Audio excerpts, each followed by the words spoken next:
Namaskar to all of you. Again, I am coming back to my channel Asit Government Rule Guru. Today, I will discuss probable MCQ questions for KVS related to the topic Central Civil Services Classification Control and Appeal Rules 1965. Around 30 questions I will discuss, and also I will give some different it means some important informations to you. This part is very important one. Session would be very interesting one. Please subscribe my channel, like my channel, and share my channel so that you can get notification uh, in coming time. So my friends, my WhatsApp number it is given 8327782034. If you need PDF, then contact with me in this number. And also you can join my Telegram channel, link is there, t.me/BAPI2034, and you can search it in Google Chrome and join my channel. I do not want to waste more time. Now I am going to discuss probable MCQ questions related to the CCA rules for upcoming KVS Kendriya Vidyalaya Sangathan vice principal and principal exam. So first question you see, it is given in accordance with rule CCA rules 1965. The appointing authority or disciplinary authority may place a government servant under suspension under the following circumstances. Appointing authority or disciplinary authority may place a government servant under suspension. Conditions given where a disciplinary proceeding against him is contemplated or pending. ये सही है. यदि disciplinary proceeding चल रहा है, ठीक है, और पेंडिंग है, तब वो गवर्नमेंट सर्वेंट को सस्पेंड कर सकते हैं. Where he has engaged himself in activities prejudicial to the interest of the security of the state. यहाँ पर भी ऑटोमेटिकली यदि कुछ ऐसा कुछ एविडेंस मिलता है जो कंसर्न गवर्नमेंट एम्प्लॉय के अगेंस्ट में, it means against the security of the state. So यहाँ पर भी गवर्नमेंट सर्वेंट को सस्पेंड कर सकते हैं अपॉइंटिंग अथॉरिटी और डिसिप्लिनरी अथॉरिटी, ये भी करेक्ट है. Where a case against him in respect of any criminal offence is under investigation, inquiry और ट्रायल. यदि कुछ क्रिमिनल ऑफेंस का इन्वेस्टिगेशन, इंक्वायरी, ट्रायल चल रहा है और वहां पर भी गवर्नमेंट सर्वेंट को सस्पेंड किया जा सकता है. ये तीनों स्टेटमेंट करेक्ट है, ठीक है, तीनों स्टेटमेंट करेक्ट है. तो देखेंगे ऑप्शंस यहाँ पर दिया है, तो आंसर ऑब्वियसली डी होगा, ऑल ऑफ दीज होगा. तो ये बहुत इंपॉर्टेंट क्वेश्चन था, उसको अच्छे से देख लीजिए, ठीक है. चलो क्वेश्चन नंबर 2 को चलेंगे. यहाँ पर थोड़ा डिस्कस करेंगे रूल 1 में क्या है. Rule 1 of CCA rules 1965 has a short title and commencement. It is basically, these rules may be called the Central Civil Services Classification, Control and Appeal Rules 1965. So these rules basically came into force on the 1st December 1965. इसको याद रखना है, question आता है 1st December 1965. Actually CCA rules 1965 came into force, right? Next one, question number 2. Which of the following statements are correct? Which of the following statements are correct?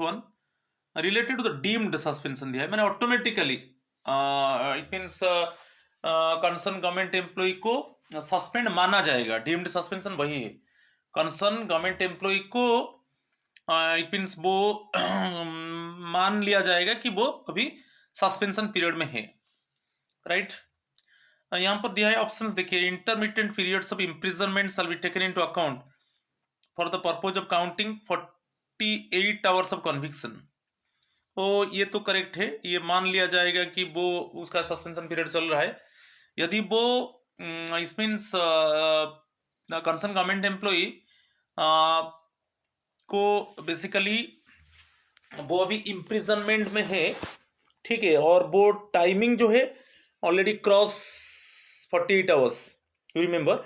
और यहाँ पर जो बेसिकली हम मान लेंगे कि जब से उसका इम्प्रिजनमेंट होगा, आप देख लीजिए रिलेटेड टू सस्पेंशन, जिस डेट में बेसिकली उसका इम्प्रिजनमेंट होगा उसी से हम 48 आवर्स काउंट करेंगे, और ऑटोमेटिकली 48 आवर्स कवर होगा, क्रॉस हो जाएगा, तो ऑटोमेटिकली मान लेंगे कि वो भी it means already the concern government employee is suspended one, right, ये करेक्ट है। A government servant shall be deemed to have been placed under suspension by an appointing authority with effect from the date of his conviction, commencement of the imprisonment after conviction for a period exceeding 48 hours, ये भी correct है, ठीक है, ये जो option है correct है। ये मान लिया जाएगा कि जिस डेट में उसका कन्विक्शन हुआ, ओके, उससे उसी डेट से आप काउंट कर लो 48 आवर्स, वो क्रॉस हो जाता है तो वो ऑटोमेटिकली मान लिया जाएगा कि अभी गवर्नमेंट सर्वेंट ऑलरेडी सस्पेंडेड है, राइट, दोनों स्टेटमेंट तो करेक्ट है। नेक्स्ट थर्ड स्टेटमेंट दिया है, government servant shall be deemed to have been placed under suspension by an appointing authority with effect from the date of his detention if he is retained in custody whether on a criminal charge or otherwise for a period exceeding 48 hours। यदि यहाँ ये भी है कि हम मान लेंगे from the date of his detention, यदि वो कस्टडी में डिटेंड है due to any criminal charge और अदरवाइज एंड वो 48 आवर्स क्रॉस हो चुका है, so in this case also it means it is also deemed in suspension, it means just we consider that the concern government employ is automatically suspended, ये भी correct है। Where a penalty of dismissal, removal or compulsory retirement from service imposed on a government servant under suspension is set aside by court of law, okay, he shall be deemed to have been placed under suspension from the date of the original order। ये बहुत important है, इसको याद रखना है कि जो major penalty दिया गया था डिसमिसल, रिमूवल, कंपल्सरी रिटायरमेंट, उसको सेट असाइड कर दिया गया बाय कोर्ट ऑफ लॉ, उसको हटा दिया गया।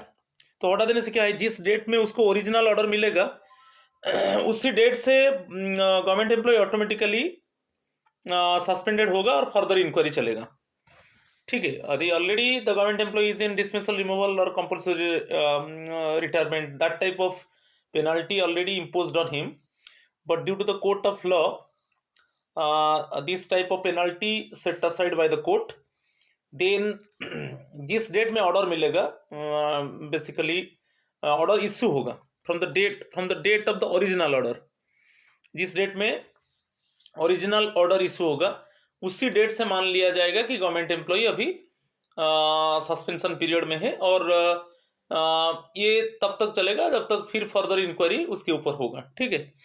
तो ये भी करेक्ट है, तो चारों जो स्टेटमेंट से करेक्ट है, तो यहाँ पर भी आंसर बीट डी है, ठीक है। Next one, question number 3, a government servant shall be deemed to have been placed under suspension if in the event of a conviction for an offense he is sentenced to a term of imprisonment exceeding 48 hours। ये very common question है, exceeding 48 hours, answer is bit B, question number 3।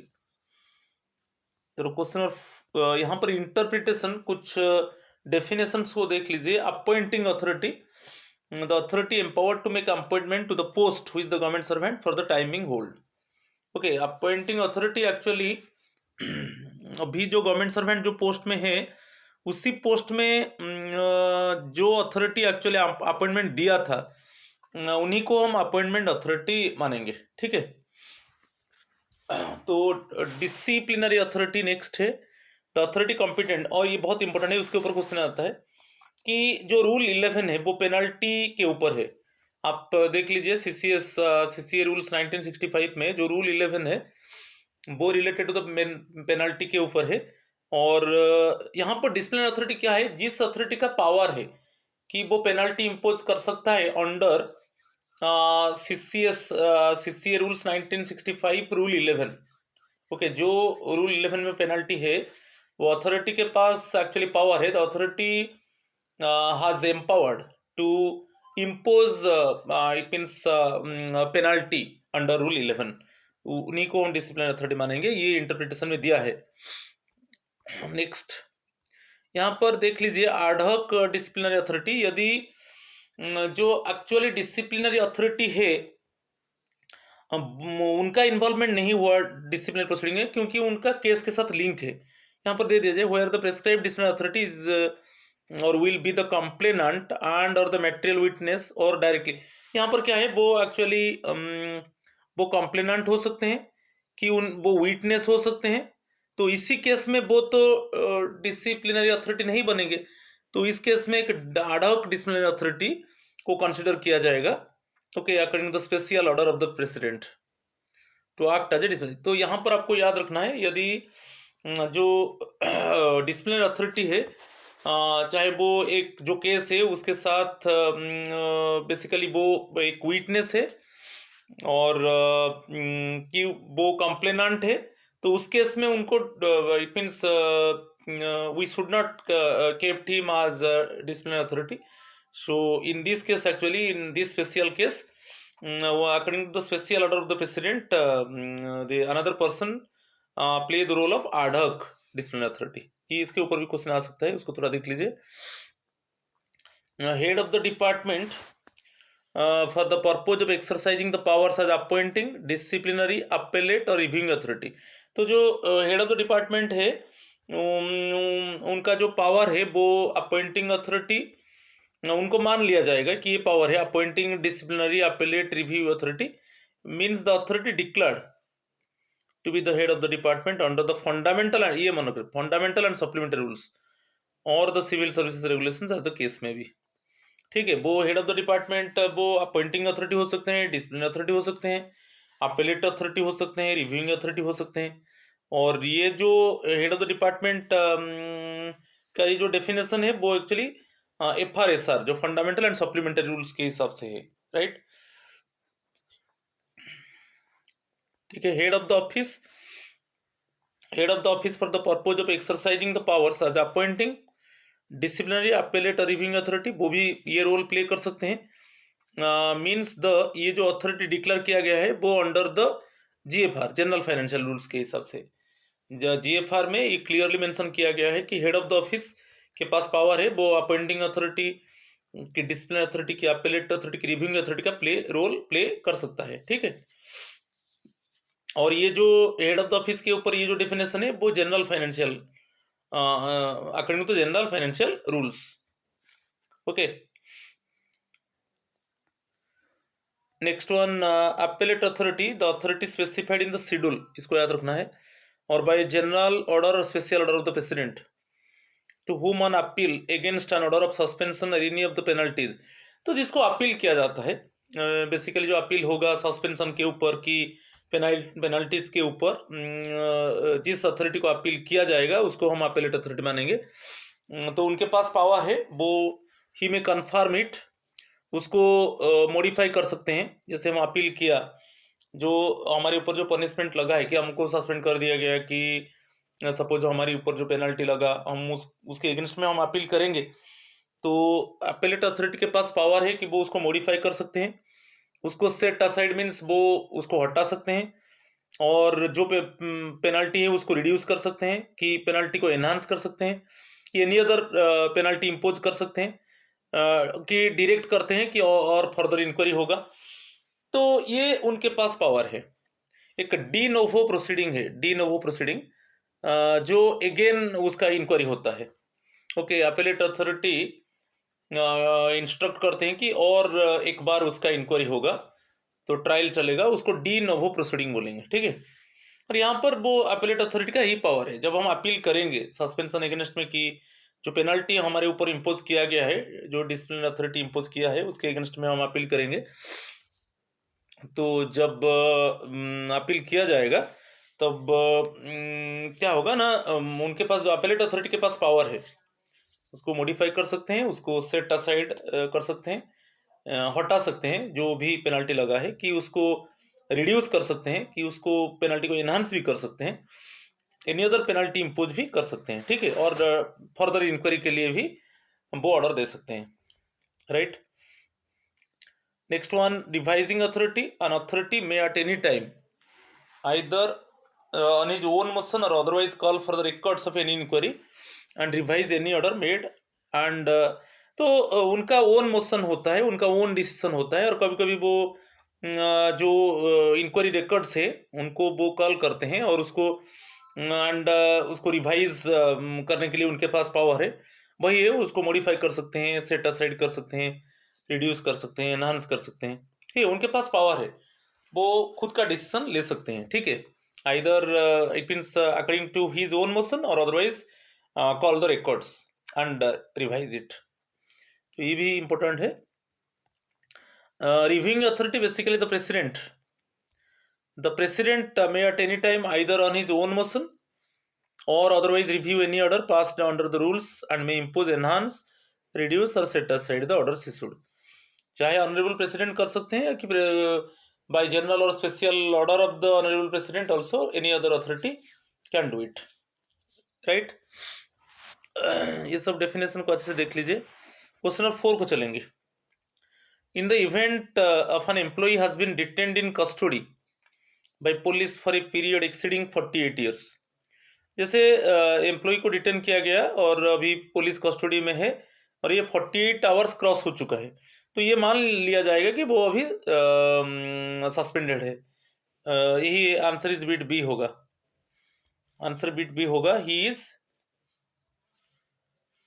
This one, he is deemed to have been placed under suspension, क्योंकि मान यदि वो custody में है और police custody में है और 48 आवर्स क्रॉस हो चुका है, ये it means it is a deemed suspension, okay, ये मान लिया जाएगा। Just we think we consider that is it means the employee is already suspended one.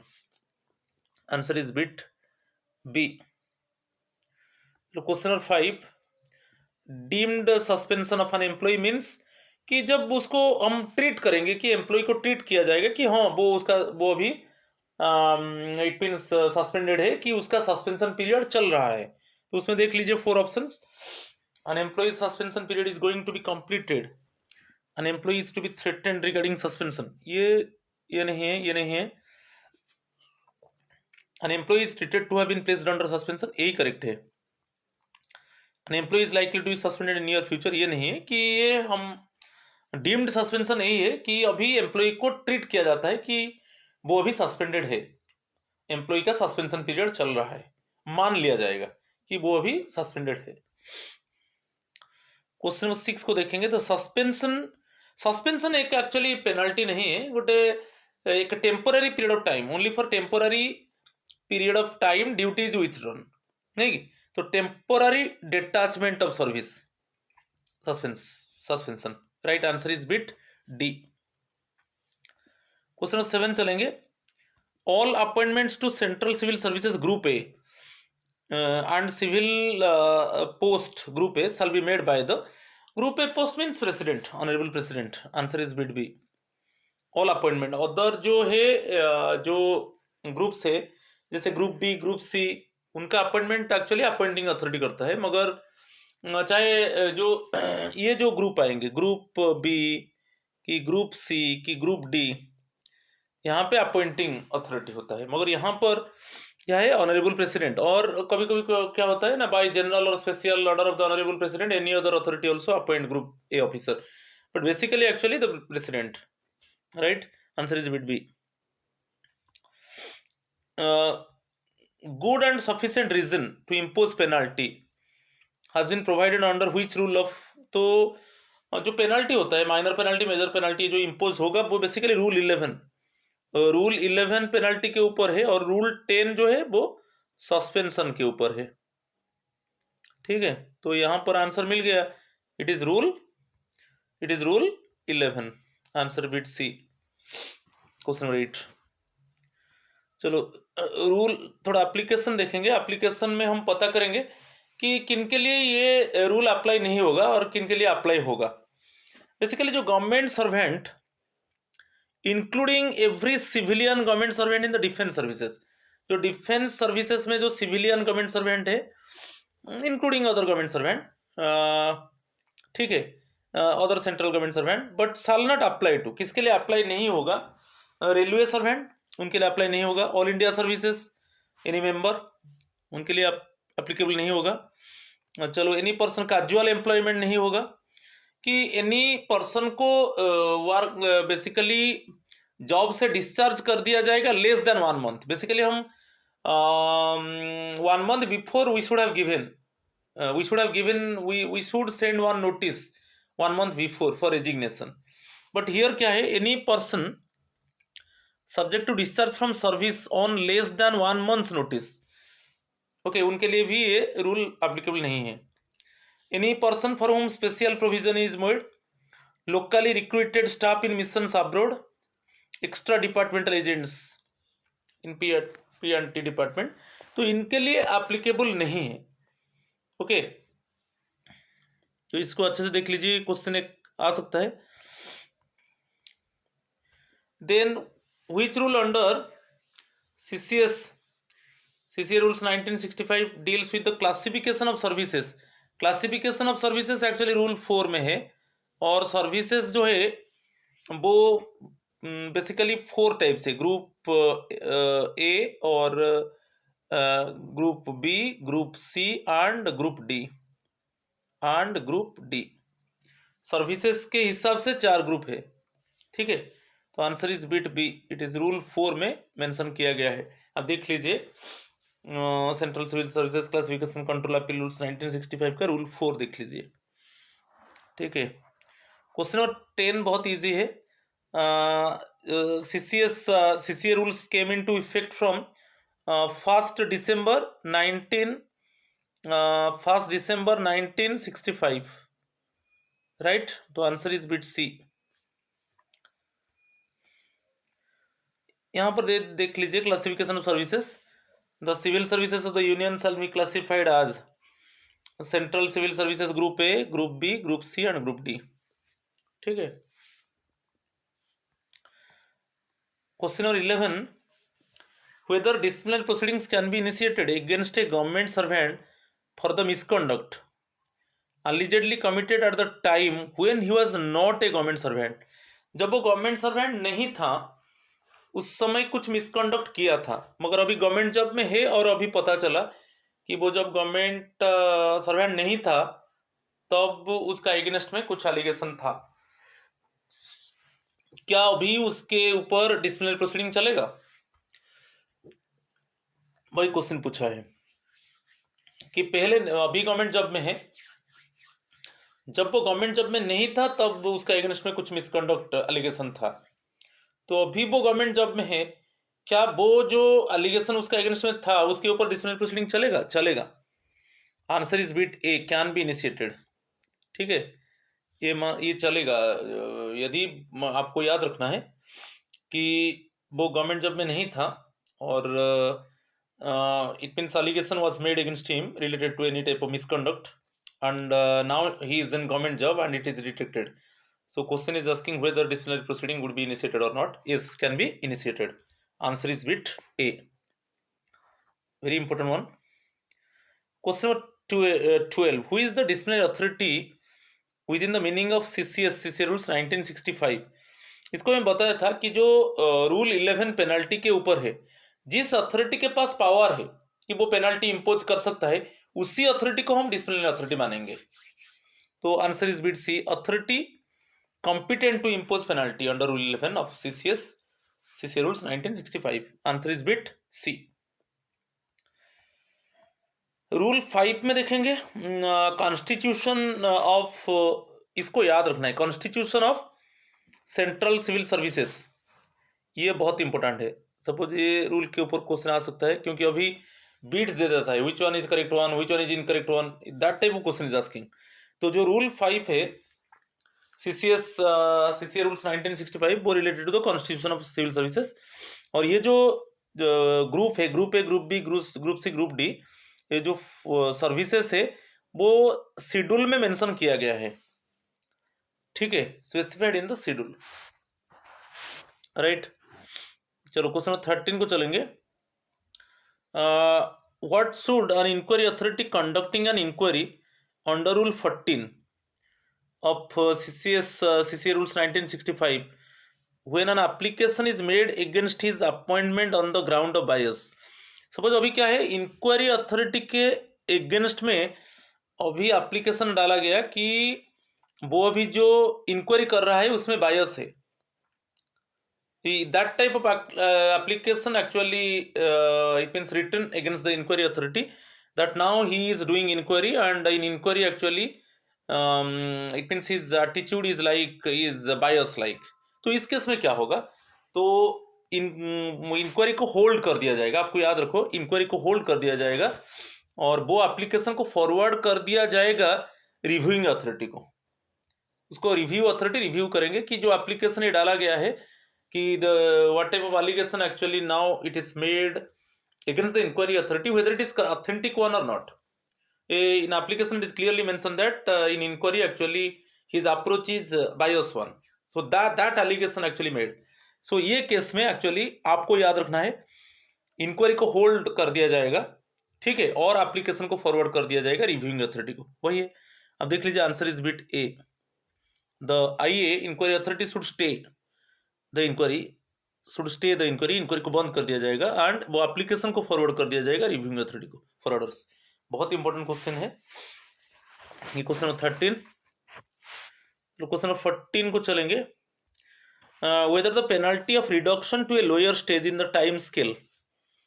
Reduction to a lower stage in the time scale means suppose आपका level pay matrix में level जो है आपका, suppose grade pay है, आपका grade pay 4800 है, अभी level 7 में है. तो इस केस में suppose the time scale of pay it is reduced by it means 1 stage. तो 1 स्टेज मीन्स लेवल 6 को आप आ जाएंगे. ठीक है, ये टेम्पोररी पीरियड के लिए. ठीक है, can be inflicted on A government servant. ये जो क्या ये परमानेंट है, ये जो एक लो स्टेज में देखा है अभी लेवल 7 था, सपोज आपको 1 स्टेज टाइम स्केल ऑफ पे में 1 स्टेज आपका रिड्यूस कर दिया गया, क्या ये परमानेंट रहेगा? ये परमानेंट नहीं रहेगा. उसका जो पेनल्टी पीरियड है उसके अंदर ये रहेगा और उसके बाद वो फिर आपका एज यूजुअल मैनर ओरिजिनल को रिटर्न कर जाएगा. तो ये परमानेंट मेजर नहीं है. ओके, ये तो यहाँ पर ऑप्शन देखिए, इट इज नॉट परमिसेबल. ये परमानेंट मेजर नहीं होगा. ठीक है, इट इज नॉट परमिसेबल. ये जो स्थिति है कि ये जो आपका टाइम स्केल ऑफ पे, जो आपका टाइम स्केल को रिड्यूस कर दिया गया, क्या ये परमानेंट है? परमानेंट नहीं है. ओके, ओनली पेनल्टी पीरियड में रहेगा और उसके बाद आप फिर वो actually as usual manner original को रिस्टोर कर जाएगा. So question number 14 answer is bit C. Question number 15. A disciplinary authority issued a punishment order withholding of increment, punishment order withholding of increment already due to the government servant but not drawn as he was on leave is the action of the disciplinary authority in order. यहाँ पर दिया है क्या है कि as punishment disciplinary authority uphold the increment already due to the government servant. जो government servant को due था जो इंक्रीमेंट, उसको अपहोल्ड कर दिया गया, मगर अभी वो गवर्नमेंट सर्वेंट उसको ड्रॉ नहीं किया है, इंक्रीमेंट अमाउंट को ड्रॉ नहीं किया है क्योंकि वो लीव में है. क्या is the action of the disciplinary authority is in order? ये क्वेश्चन पूछा है. एक्चुअली यहाँ पर कोई, जब डिसिप्लिनरी अथॉरिटी कोई एक्शन लेता है, ठीक है, वो एक इट इज नॉट, वो उसका एक्शन एक ऑर्डर नहीं होता है. वो ले जाता, वो ये चेक नहीं करता है कि आपका, वो जानता है कि इंक्रीमेंट तो ड्यू है, ये नहीं जानता है कि आप इंक्रीमेंट अमाउंट को विथड्रॉ किया कि नहीं. वो एज यूजुअल मैनर पनिशमेंट लगा दिया, और पनिशमेंट जो लगेगा वो एक्चुअली जो जिस डेट में इंक्रीमेंट पीरियड स्टार्ट होगा उसी से ही वो लागू हो जाएगा. ठीक है, तो action of the answer bit be देखिए, the action of the disciplinary authority is not in order, is not in order. ठीक है, तो ये आंसर है, आंसर इज बिट बी. ये बहुत इंपॉर्टेंट क्वेश्चन है, राइट. रूल 6 में देखेंगे क्लासिफिकेशन ऑफ पोस्ट. एक्चुअली जो 7th पे कमीशन में जो पोस्ट है उसको 3 पोस्ट में क्लासिफाई किया गया है. सर्विसेज तो 4 है, आपको याद रखना, कंफ्यूजन नहीं होना है. सर्विसेज 4 है मगर पोस्ट आएगा तो 3 है, ABC. तो जो 10 to 18 है वो ग्रुप ए. ठीक है, 10 to 18 ग्रुप ए. ठीक है, ये ग्रुप ए में आएगा, और 6 to 9 ये ग्रुप बी में आएगा. 6 to 9 और 1 to 5 जो आएगा ग्रुप सी से आएगा। आप पे लेवल को देख लीजिए, 10 to 18 group A, 6 to 9 group B, and basically 1 to 5 group C. ये very important one. Post basis में actually it is divide into 3 parts, group A, group B, group C. मगर सर्विसेज में एक्चुअली 4 है, group A, group B, group C, group D. ठीक है। Rule 6A में क्या है कि पहले क्या था, ये जो क्लास IIII ये था, आप समझो कि नहीं, जब ये रूल नहीं आया था तब ऐसे था क्लास, मगर रूल आने के बाद हो गया group A, group B, group C, group D service हो गया। ये रूल 6A में दिया है, ये बहुत इंपॉर्टेंट है। पहले क्लास 1, क्लास 2, क्लास 3, क्लास 4 था, और अभी उसको जब ये रूल लागू हुआ तब से ये group A, group B, group C, group D माना गया। ठीक है।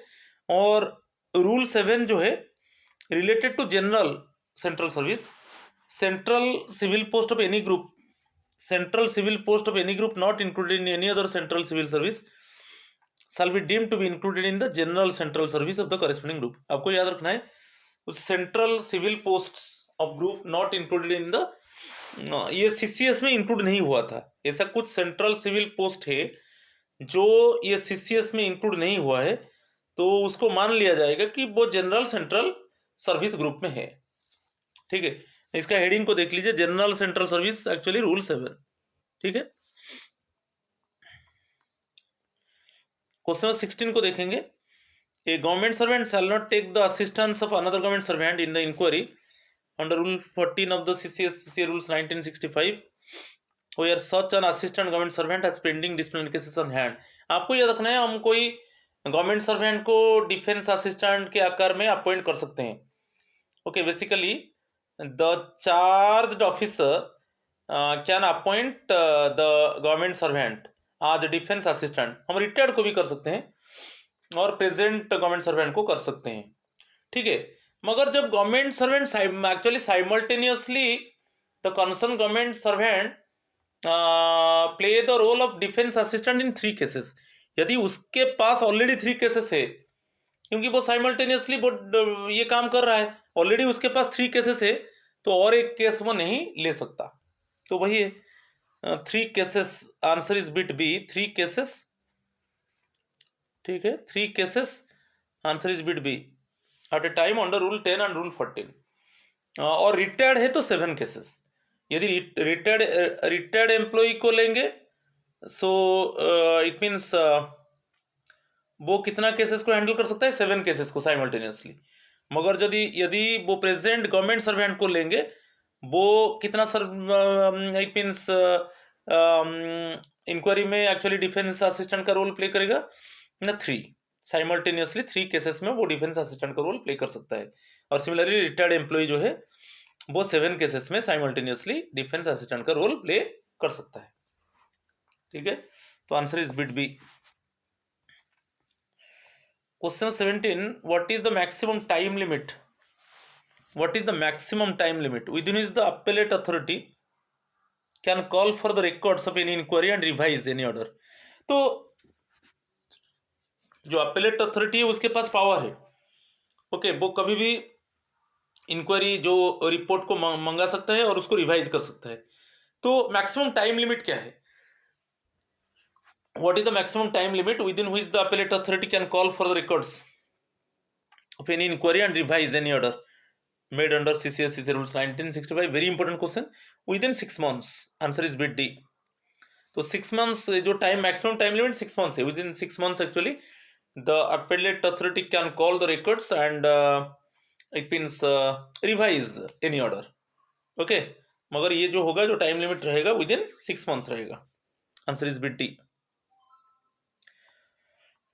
Question number 18, a government servant under suspension has to produce the following certificates for denial of subsistence allowance during the period of suspension। तो हम जानते हैं कि जब गवर्नमेंट सर्वेंट सस्पेंड होगा, when the government servant is suspended, then he will get subsistence allowance। ये जो subsistence allowance मिलेगा, ये बेसिकली दिया है FR 53 में। subsistence allowance एक हाफ लीव सैलरी है, हाफ लीव सैलरी होता है। ओके 50% होता है बेसिकली, जो नॉर्मल सैलरी है उसका 50% होता है, ठीक है, हाफ लीव सैलरी तो उसको कहा जाता है। जब वो सब्सिस्टेंस अलाउंस लेगा ना, वो उसको एक सर्टिफिकेट देना पड़ता है, वो है non employment certificate. Answer non employment certificate उसको देना पड़ेगा कि मैं और कहाँ पर रोजगार नहीं कर रहा हूँ। Okay, in any other area also it means I am not the employee, वो एक ऐसा एक सर्टिफिकेट देगा, ठीक है। और सब्सिस्टेंस अलाउंस जो मिलेगा FR 53 में है, और जैसे हाफ पे लीव में मिलता है वैसा ही मिलेगा, ठीक है। Answer is bit B. Question number 19, who will produce all state exhibits and also have all state witnesses examined in support of charges during inquiry under rule। तो ये जो प्रोड्यूस, जो भी डॉक्यूमेंट्स सब प्रोड्यूस करेगा प्रेजेंटिंग ऑफिसर करेगा, जितना documents है वो सब प्रोड्यूस करेगा presenting officer, and keep all this things in front of the inquiry officer, ठीक है। तो answer is bit C, presenting officer, right. Question number 20, the charged official will be required to state categorically whether he pleads guilty to any of the articles of charge। वो मान सकता है जो charge official है, तो यहाँ पर rule क्या है, before start of the inquiry, कि वो प्लीड कर सकता है कि हाँ ये जो मैं इसी आर्टिकल्स में, इसी पर्टिकुलर आर्टिकल में जो बेसिकली मेरे ऊपर जो इट मीन्स इम्पोज किया गया है कि आप ये मिसकंडक्ट किया है, मैं उसको रिसीव करता हूँ, उसको प्लीड कर सकता है। मगर ये जो होगा before start of the inquiry, कोई भी तो different type of articles actually, suppose he had charged with different articles, but before start of the inquiry he has accepted that is it is correct one, I accept the article of charge and I did this type of misconduct, वो राजी हो जाता है। मगर ये जो होगा before the start of the inquiry, okay. कोई भी जो इट मीन्स मिसकंडक्ट है वो एक्सेप्ट कर लेता है, मगर वो जो करेगा before the start of the inquiry. Answer is bit A. Rule देख लीजिए, जो अपॉइंटिंग अथॉरिटी है, अभी हम डिस्कस किए थे ग्रुप ए में।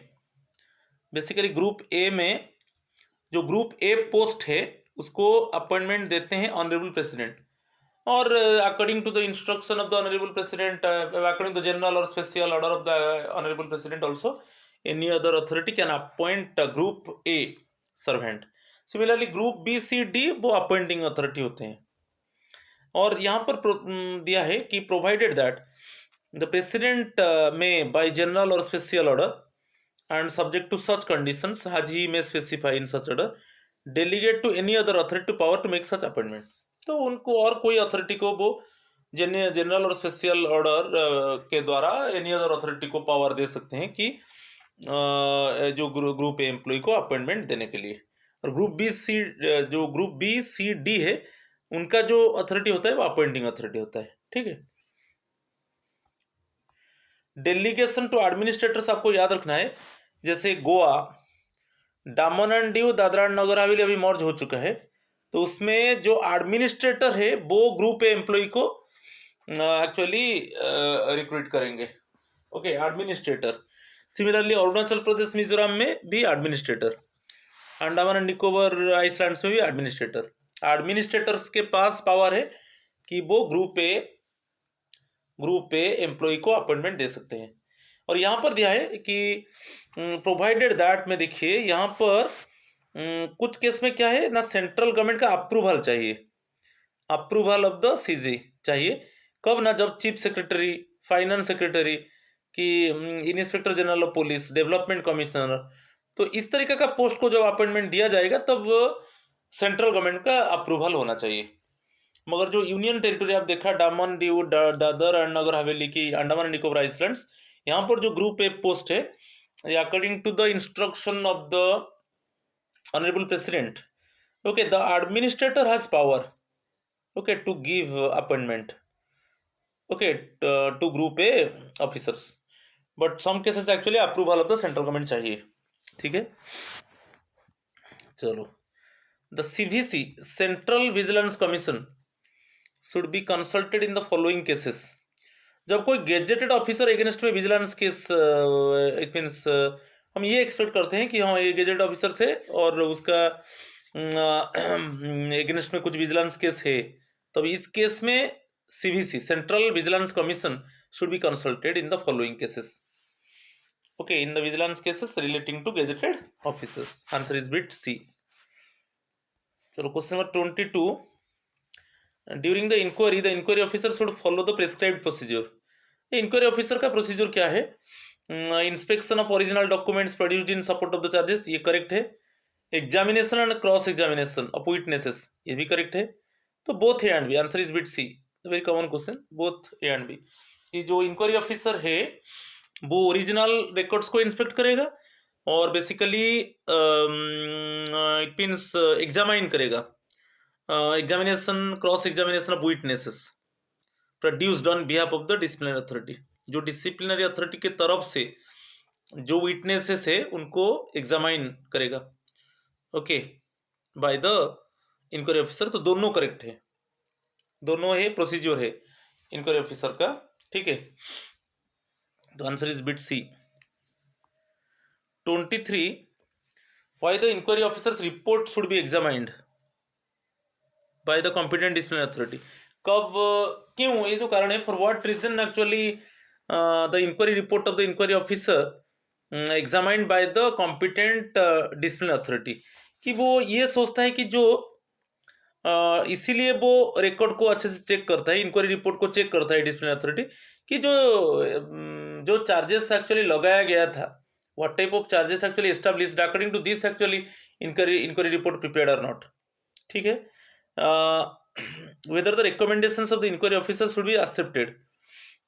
Okay, whether the जो inquiry officer recommend किया है कि ये माइनर पेनल्टी होगा कि मेजर पेनल्टी होगा, वो तो डिसीजन नहीं ले सकता, मगर वो whether the recommendations of the inquiry officer should be accepted और whether he should give its own findings. कभी कभी ये सोचता है कि डिसिप्लिनरी अथॉरिटी की जो इंक्वायरी अथॉरिटी जो रिपोर्ट प्रिपेयर किया है उसका ओन फाइंडिंग्स है, तो इसके वजह से, ठीक है, वो कभी कभी ये सोचता है कि जो आर्टिकल्स ऑफ चार्जेस लगाया गया था उसके हिसाब से इंक्वायरी हुआ कि नहीं, उसके हिसाब से इंक्वायरी रिपोर्ट है कि नहीं. सेकंड जो है, whether the recommendations of the inquiry officer should be accepted. जो भी इंक्वायरी ऑफिसर रिकमेंडेशंस दिया है क्या वो एक्सेप्ट किया जाएगा. थर्ड है क्या है, ये भी है कि क्या उसका ये ओन फाइंडिंग्स तो नहीं है. तो ये जो है answer is bit D, all of these होगा. इसीलिए actually disciplinary authority inquiry report of the inquiry officer okay examined by the competent disciplinary authority. तीनों एक्चुअली रीजन है, इसके वजह से actually disciplinary authority inquiry report को एग्जामाइन करता है. ठीक है. Appointment to other services and post दिया है रूल 9 में. All appointments to the central civil services other than the general central service group B, group C, group D shall be made by the authority specified in this map. in the schedule में mention है, और other than the general central service. और ये जो second है part है general central service के ऊपर है. All appointments to central civil servants group B, group C and group D included in the general central service shall be made by the authorities specified in that behalf by general or special order of the president, or where no such order has been made by the authorities specified in this behalf in the schedule. तो आपको ये याद रखो, appointment to other services and post ये rule 9 में है, right. 24. whether recovery of overpayments can be made from the whether recovery of overpayment can be made. हाँ, ये एक्चुअली बेसिकली एक डिस्क्रिशनरी पावर होता है कॉम्पिटेंट अथॉरिटी का, कि चाहे वो पूरा सस्पेंड कर सकता है, कि जो ओवर पेमेंट हुआ है पूरा उसको सस्पेंड किया जा सकता है, और ये भी हो सकता है कि वो ऑर्डर देता है कि जो रिकवरी होगा वो 1/3 से एक्सीड ज़्यादा नहीं होगा. Okay, 1/3 of the subsistence allowance can be recovered, not more than that. और इस केस में जो रिकवरी होगा उसमें डियरनेस अलाउंस और any other compensatory allowance include नहीं होगा. तो मगर हो सकता है यदि ओवर पेमेंट हो गया है उसका रिकवरी किया जाएगा, मगर according to the description of the competent authority. Answer is bit B, according to the description of the competent authority. Answer is bit B. तो उसमें थोड़ा एक्सप्लेनेशन देख लीजिए. रिकवरी केस में there is no bar, recovery होगा, मगर it is according to discretionary power है जो बेसिकली कॉम्पिटेंट अथॉरिटी के पास। ओके, और ये बोल सकता है कि वो अभी उसको सब्सिस्टेंस अलाउंस मिल रहा है, तो इसके वजह से उसको थोड़ा डिले कर दिया जाए, उसको सस्पेंड कर दिया जाए, जो ओवर पेमेंट किया गया था उसको सस्पेंड कर दिया जाए। और ये भी डिसीजन लेता है कि यदि रिकवरी होगा, it should not exceed 1/3 of the subsistence allowance. Subsistence allowance का 1/3 से ज़्यादा नहीं होगा, मगर जब जो रिकवरी होगा उसमें डियरनेस अलाउंस और अदर कॉम्पेंसेटरी अलाउंस को इंक्लूड नहीं किया जाएगा। ये बहुत इंपॉर्टेंट है, right. The rate of subsistence allowance is prescribed in FR 53 में क्लियरली मेंशन है, तो answer is bit C. 26.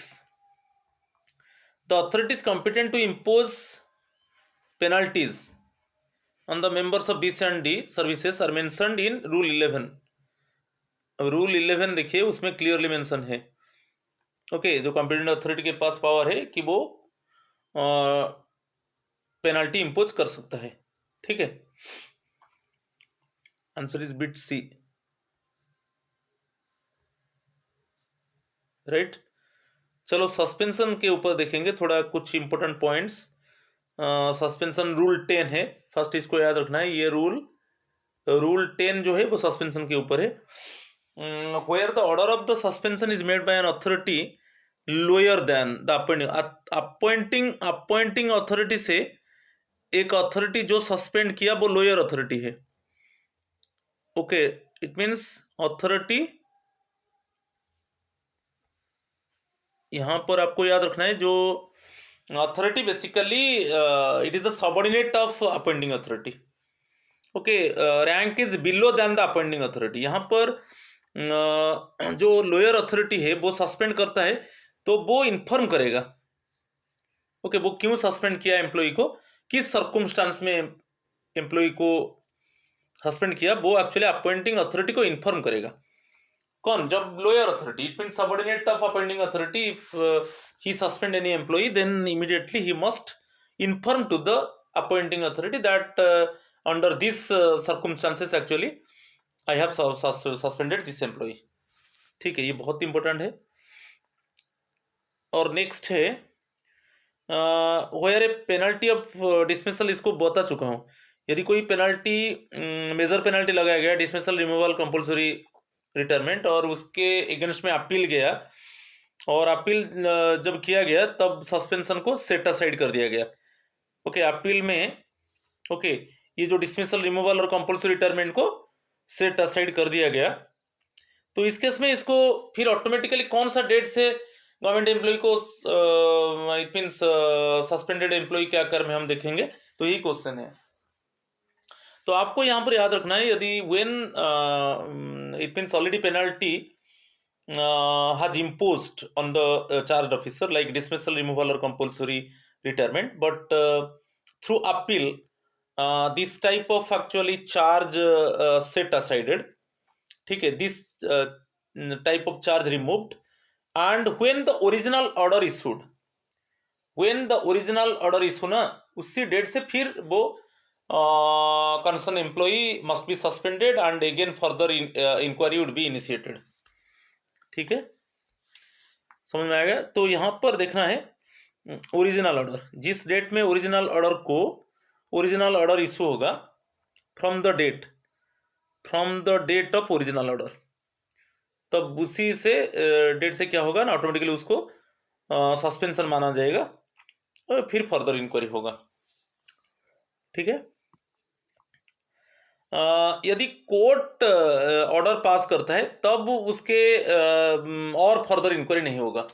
Once actually court basically has pass the order, then further inquiry, there is no need of further inquiry, कि further inquiry actually would not be initiated, right.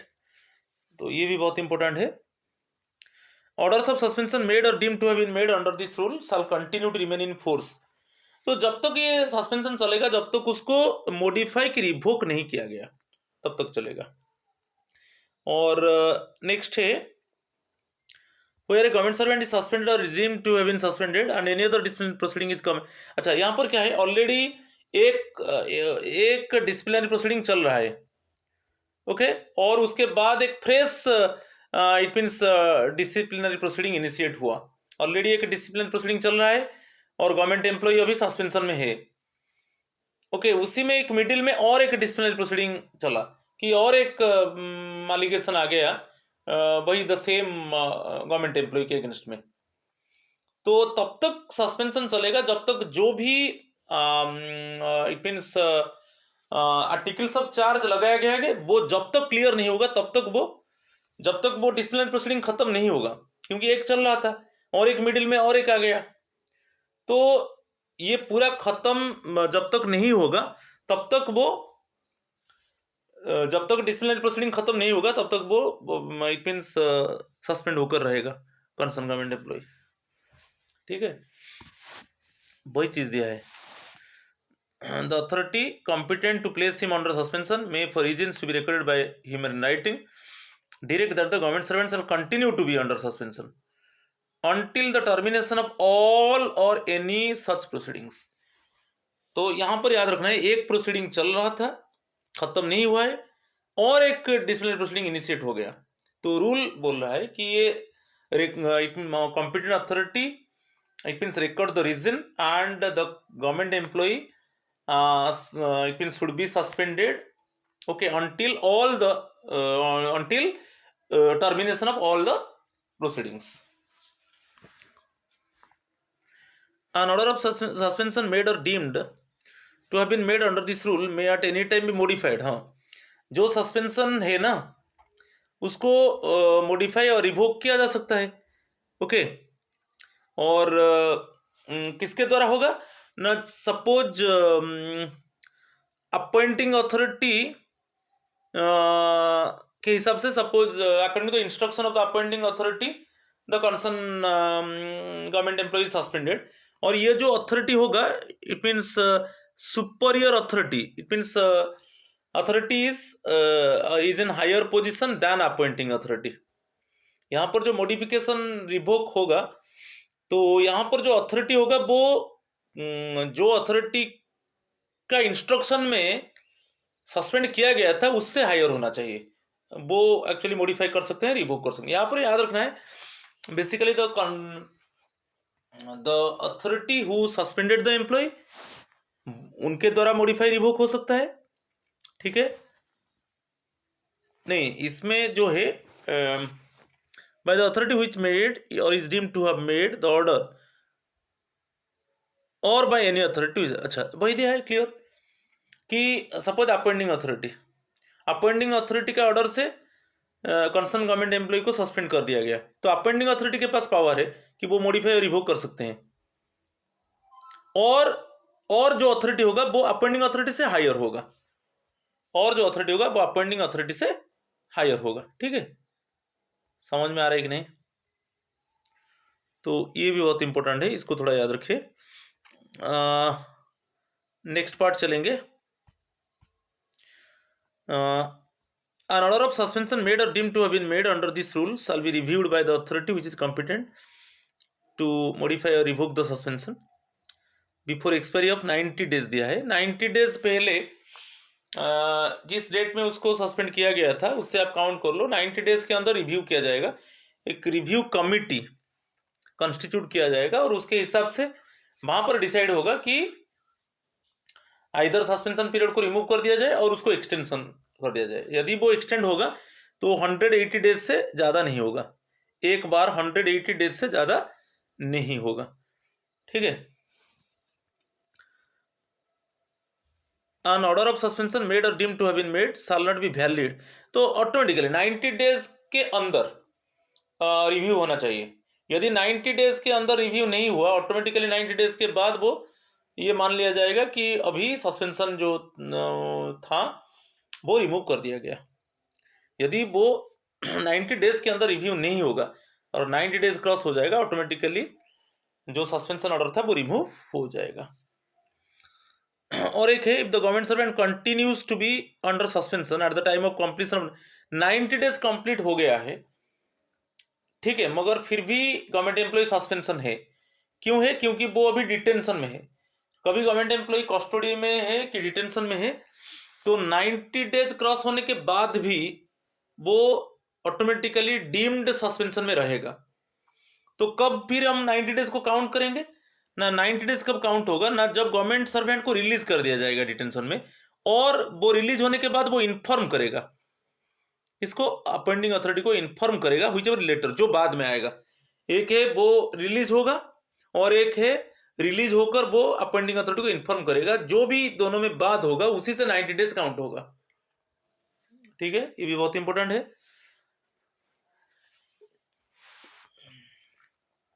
Right. Question number 27, if an order of suspension is passed by an authority lower than the appointing authority, इसके ऊपर बोल चुका हूं।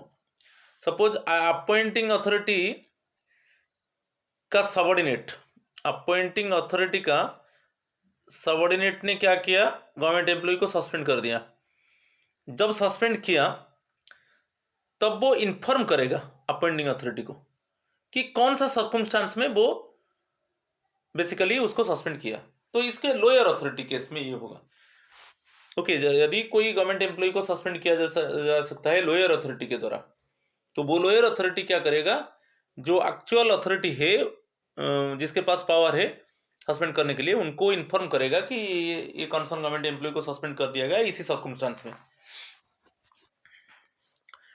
तो if an order of suspension is passed by an authority lower than the appointing authority, that authority will report the circumstances in which the order was passed to the appointing authority. Answer is bit A, to the appointing authority. ठीक है। 28, the competent authority may vary the amount of subsistence. subsistence allowance vary होगा, क्योंकि first 90 days वो 50% रहेगा, और 90 days के बाद यदि सस्पेंशन पीरियड एक्सटेंड होगा, ठीक है, उसके बाद वो डिसाइड किया जाएगा कि जो इट मीन्स 50% इंक्रीज हो सकता है, सब्सिस्टेंस अलाउंस 50% इंक्रीज हो सकता है, क्योंकि ये मान लिया जाएगा कि कंसर्न चार्ज ऑफिसर के वजह से एक्चुअली डिले नहीं हुआ, ये जो एक्सटेंशन नहीं किया गया। ठीक है, तो इसमें फिर जो बढ़ेगा वो 50% ऑफ सब्सिस्टेंस अलाउंस बढ़ेगा, और ये मान लिया जाएगा कि जो एक्सटेंड कर दिया गया बेसिकली गवर्नमेंट एम्प्लॉइज रेस्पॉन्सिबल है, गवर्नमेंट एम्प्लॉइज एक्चुअली कोऑपरेट नहीं किया, इसके वजह से उसका सस्पेंशन पीरियड को एक्सटेंड कर दिया गया।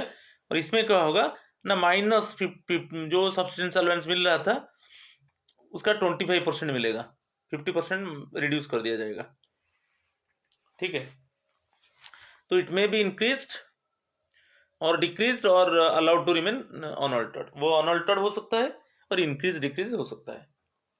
ठीक है, सब्सिस्टेंस अलाउंस यदि एक्सटेंड होगा after beyond 90 days. Under what conditions the change of headquarter, change of headquarter दो कंडीशन में होता है।